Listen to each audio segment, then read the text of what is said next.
Press the bell icon on the YouTube app and never miss another update from the Unique Academy.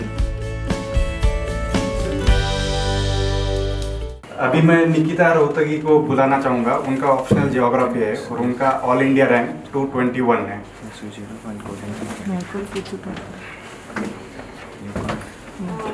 I'm NIKETA ROHATGI and my rank is AIR 221. And first of all, I don't believe in all these toppers talk and all, because I believe every one of you is a topper. The fact that you are here and you are willing and you have the guts to give this exam, you are a topper.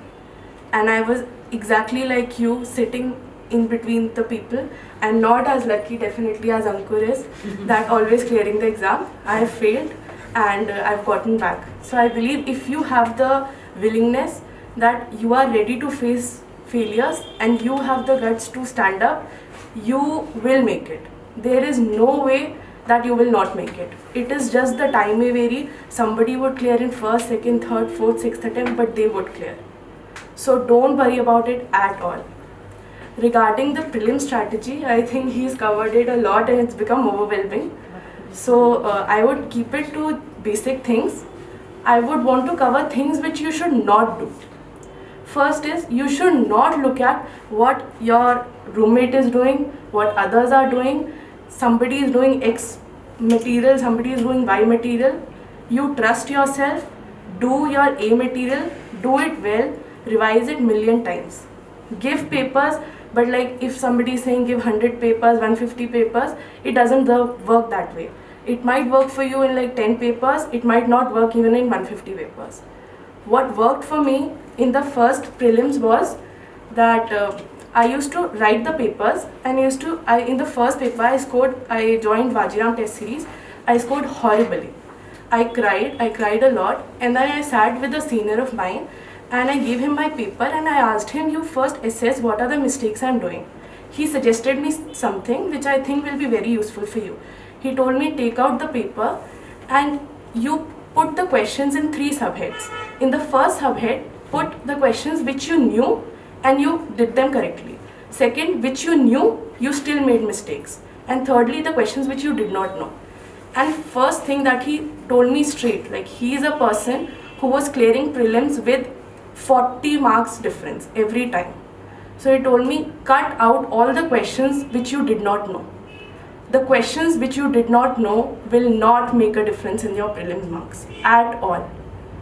One thing which you need to realize is that those who don't make it, they are not like missing out by a huge margin. Those people are also missing out by 5 marks or 10 marks maximum. So it is not the questions which you do not know. It is the questions which you know and you are making them wrong. So find out what are the questions you are making them wrong. You can sit with somebody. There must be definitely at least 5 questions which you knew in the heat of the moment, you missed the word, something, not, maybe anything, and you mark them. Or the thing which happens the most often with almost 90% of those who are not able to clear is, they have partial knowledge about things. They would have read some, say, inside material once, and now they see the question and they are like, oh wow, I have read it somewhere and my friends don't know it, I know it, now let me mark it. Don't have partial knowledge. Either have full knowledge or have no knowledge at all. Because if you are doing those mistakes, it is costing you first 2 marks, second 0.66 marks minus, 2.66 marks. If you multiply it, even by 2 questions are there, 5.22, 5.33 marks. Those 5.33 marks are the ones which will determine if you clear prelims or not. And definitely not the questions which you do not know. So don't run after it. And like from my experience, I would say, everyone says attempt as many questions as you can. Yes, that's true. But I also know of people who attempted 60 questions and cleared it. So every strategy can be different, but you should not run after what others are doing. Secondly, what you should not do is be dishonest with yourself. When you go and you write a paper, don't be like, oh, I just missed it, let me just put it correct, and oh, I just 2 marks extra I'm getting. Don't be that person. It's okay to get like extremely low marks. In 2016, if I recall, I was 5 days before my prelims, and I was very ill. 5 days before my prelim, I gave a paper, Vision All India test, and I scored some 7,000 rank. I don't know of anybody who scored 7,000 rank in and around me. 5 days later, that very person, me, I was getting 142 marks in my prelims. So no mark, nothing, whatever you get, it will not make a difference. You just need to be honest with yourself. That's it. And those who work hard will make it. That is sure shot. Anybody who's working hard around you will make it. So if you feel you're not doing well, go into a room, shut down the room, stay in it, don't come out till prelims, clear prelims and give mains. Anything that you need to ask me regarding prelims? Did you prepare optional in this penultimate month, April that is? If you? Did you prepare your optional in April? No. I would, like, maybe there are people who are extremely lucky and they can do it, but I would suggest you to not do it because it doesn't make that much difference. Matlab, Ankur only was telling us behind that he had not touched it before prelims and he did everything. But I did it in 2016, so I was very I scored around 300 marks in pub art that year also. So this time I was confident ki I'll start it after prelims. So I started my optional after prelims. For entire year I had not tried to be very honest. Last 1 month is like you cannot risk it. You shouldn't be doing optional like 2 months before prelims. Yeah. At least. You should give 100% to prelims, and I honestly do not believe in all those people who think it is very cool or something that they are doing their mains and they are giving their optional right before prelims. Like, there is no coolness. You should clear prelims, and trust me, if you are clearing prelims in and around the cutoff mark, then it is not good. Because if I know somebody who in 2016 he was getting 116 marks and everyone was saying cutoff could be 118 this, you cannot study for 1 month with that pressure. So you need to clear prelims with a good enough margin, and considering that UPSC 2-3 questions are always dicey, be at a respectable mark score and be satisfied that no, I'm clearing prelims, and you can easily do your mains between prelims to mains. Anything else regarding prelims? Do you want me, he's covered a lot about mains, do you want me to cover something on mains? Prelims के बारे में? Huh? Prelims के बारे में आपका score इतना अच्छा रहा? That is what I said. No, I was always honest with myself. That okay, I'm getting 60 marks, 80 marks, it's okay. I will get finally. But I was never like, I will get, let me just add 5 marks and no, this I will do right in the final paper. Like in that final paper, I remember there was not even one single silly mistake that I did. Not one. Either I did not know the questions, or my history is extremely poor. So every time I leave all history questions straight. You ask me Mahatma Gandhi also, I do not know. Mains also probably because there was no history question. So I leave all the questions. Rest, I know that I have to attempt all the questions, I have to get them right. So everyone will have their own strategy, and anyone who works hard will clear. There is no doubt. You want me to cover on mains also?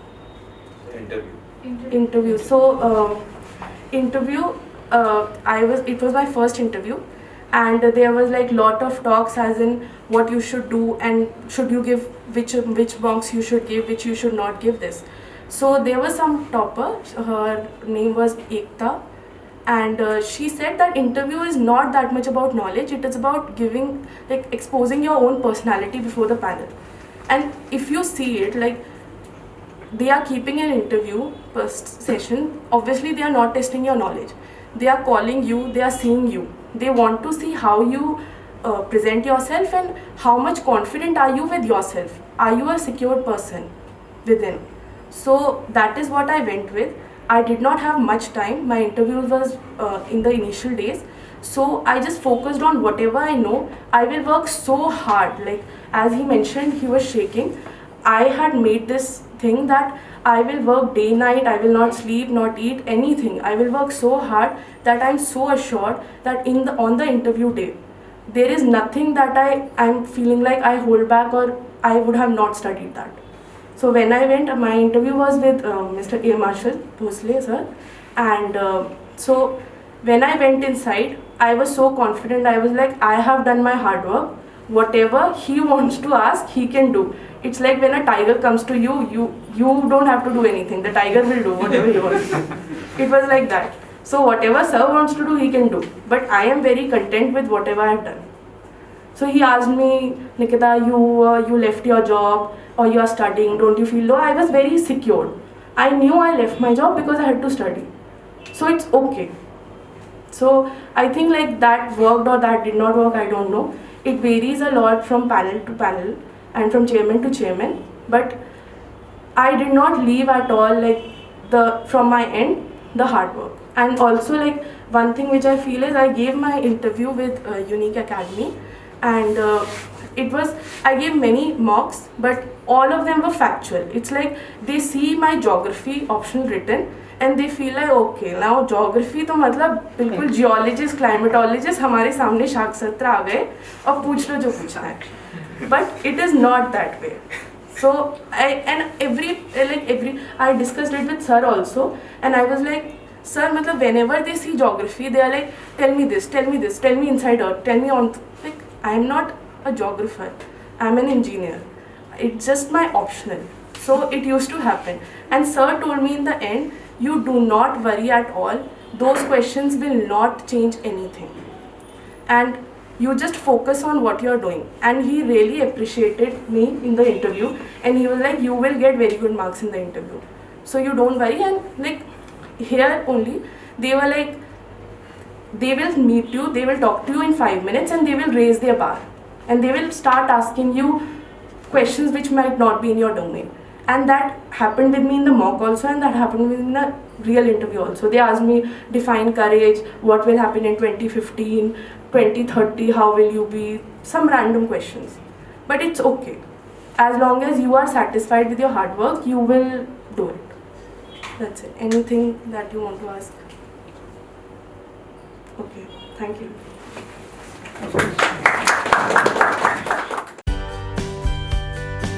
Don't forget to like, comment and subscribe to our channel. Stay tuned.